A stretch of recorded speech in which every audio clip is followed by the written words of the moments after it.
Are you like most professionals who haven't received training to meet the mental health needs of older adults? Well, this podcast is for you. Welcome to the Psychology of Aging podcast. I'm Dr. Regina Kepp. I'm a geropsychologist and founder of the Center for Mental Health and Aging. I created this podcast to give you tools and insights to meet the mental health needs of older adults. This is after 20 years of working with older adults in some of the largest healthcare systems in the United States. Each week, I share evidence-based tools that you can use with your clients starting today. And if you find the resources here helpful, check out our online continuing education courses at mentalhealthandaging.com. All right, let's jump into today's episode. I started out in psychology as a generalist. I wanted to be a generalist, to know how to treat lots of different psychological concerns and problems. I loved systems theory and interpersonal psychotherapy and relational psychotherapy, and loved working with families and systems. But I did not love working with children and younger families. I loved working with older families. I loved working with couples. I loved working with people at the end of their life. I loved working with people with life-altering medical problems, with diverse older families and relationships. And I thought, how could I build a career that would be meaningful for me based on what I love, and where I could do family therapy, but not with children? And I built a beautiful career in working with older adults.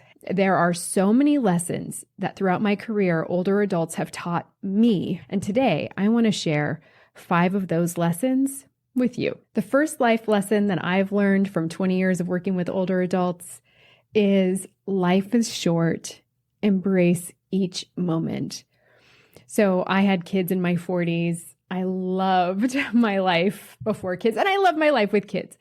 But it really took me some time to love parenting. And this idea from older adults that life is short, embrace each moment, really helped me to say, like, when I'm frustrated and overwhelmed and need some time for myself and my kids are at me, I think, okay, this is a moment that I'm really going to wish for and long for down the road. What's the moment here that I can embrace? So last weekend, my husband was out of town and I was with the kids for several days, and it was just a lot. I have a 6 and an 8-year-old. And we were going to a toy store to buy some presents for a birthday party. We had 2 birthday parties on that day. And the kids were loud. They were screaming because they were like playing with each other. But if you've ever driven a car while kids are screaming, you know, like, stop screaming. I need to focus. And the roads were slick. I live in Vermont and it had just snowed. And so I told my kids, I am feeling really impatient right now. What should I do about it? And they stopped screaming and helped me to problem solve. And I was like, ooh, lesson learned. Life is short. Embrace the moments. So I turned their screaming, which was causing me agony, to an opportunity to connect with them and have them help me. So that's a little trick I'm going to try to remember when I'm impatient down the road. The second life lesson that older adults have taught me is connection is key. I have sat with many people at the end of their life, taking their last breath. One time I was with a person who was dying, and he was unresponsive and engaging in sort of labored breathing, and distant family members were sitting bedside. And I went to him and was holding his hand and was trying to help orient the family into how to be with him at this stage in his dying process. And so I was holding his hand, and his hand was so big and warm. And I have a small hand. I'm 5'2" on a good day.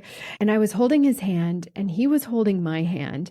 And even though he was not able to talk, not able to open his eyes, had labored breathing that happens at the end of life, we were holding hands, and we knew each other's hand was in the other.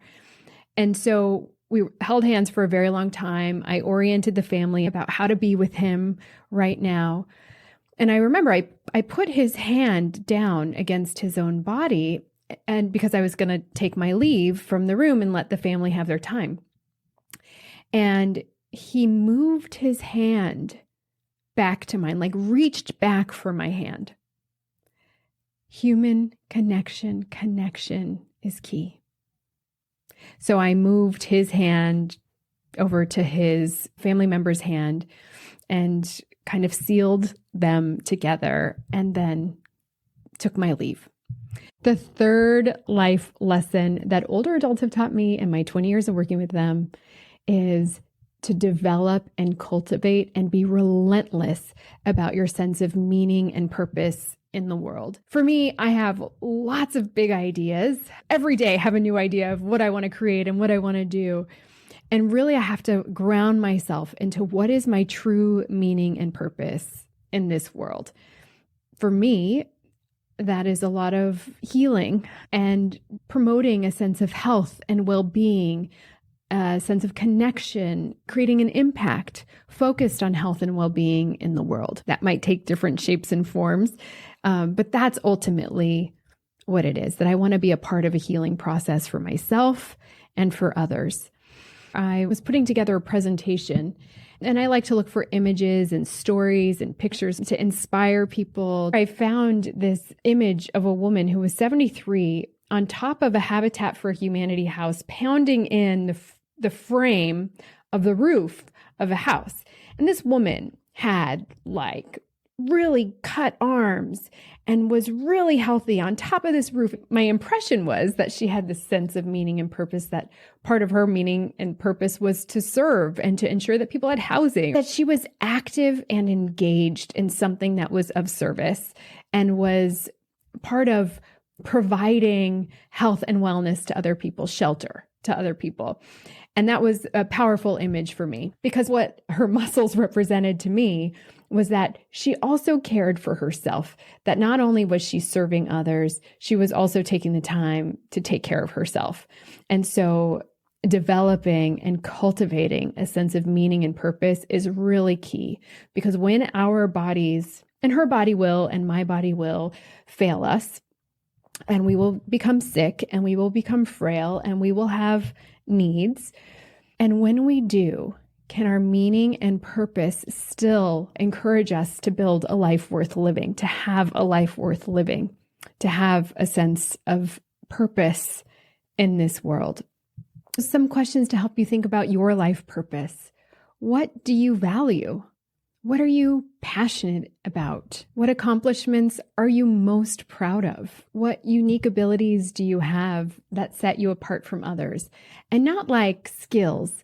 I mean like what feels good and you're good at that sets you apart from others. When do you feel like you're in the flow or in the zone? What would I regret not doing in my life when I'm on my deathbed, when I'm that person holding somebody's hand, not able to communicate anymore? What would I regret not doing? So those are some ideas to get you started on cultivating your own life purpose and meaning. The number 4 life lesson that older adults after 20 years of working with them have taught me is that love never dies. I've had the opportunity to work with couples where one person in the relationship has a severe illness. We work together for years as a couple. That person dies, and then I continue working with the partner for grief and bereavement work. And I can tell you, love never dies. I've worked with many couples who'd been married for 50, 60, 70 years, even people in their late 90s who, after the loss of a spouse, will be crying, sobbing in my office, saying, I thought we would have so much more time together. Love never dies. That person is always a part of us, in the fabric of our being, a part of our soul, a part of the decisions we make, a part of our next steps. Love never dies. And the 5th life lesson that older adults have taught me after 20 years of working with them is that we are never too old for healing and growth and transformation. I've worked with many older couples in their 80s and 90s who are still wanting to get their relationship right. I've worked with older adults who are wanting to improve relationships with their adult children in their 80s and 90s. I've worked with older adults who are wanting to heal and grow and transform within themselves. We are never too old for healing and growth and transformation. I remember I was working at a hospital, and a substance use assessment clinic was in the hospital. As I was walking in, there was an older man walking in, and he had a hard time walking. So I offered to get him a wheelchair and take him to where he needed to go. And he said, yes, thank you very much. And so I got him a wheelchair, and we had a walk throughout the hospital together. And so we were chit-chatting, and I asked him, where can I take you? And he said, please take me to the substance use clinic, because I want to finally get my substance use under control. And I praised him and admired him and took him to the substance use clinic to get an assessment of his substance use and to learn what treatment options were available to him. We are never too old for healing and transformation and growth. This idea that at a certain age we stop being capable of change is inaccurate and incorrect and harmful. In fact, research shows that older adults who engage in substance use treatment have better outcomes than other age groups, even at a year after substance use treatment. We're never too old to heal, grow, and transform. If you work with older adults, I would love to hear from you and what your favorite life lessons are that you're taking from the older adults that you've worked with. You can send me a message and let me know. You can go to my website, mentalhealthandaging.com, and drop me a line. You can DM me on social media. Let me know your favorite life lessons from the older adults that you work with, or the older adults in your life. If you're a mental health or senior care provider and you would like more tips on working with older adults, download my free guide. It's called The Clinician's Guide to Mental Health for Older Adults at mentalhealthandaging.com/guide. I built the Center for Mental Health and Aging based on that last life lesson, because I believe that every person at every age is worthy of healing and transformation and love. And I suspect you're here because you believe the same. If you're working in an agency or you have a clinical practice of some kind, you're going to be seeing more older adults because that's the nature of our demography and demographics now and in the future. And so if your staff or you would like training on working with older adults, to adapting your practice to include ethically responsible, clinically sound resources for working with older adults, check out our resources at mentalhealthandaging.com, or message me at mentalhealthandaging.com and let me know how we could work together to provide a training for your staff. All right, I'll see you next week. Bye for now.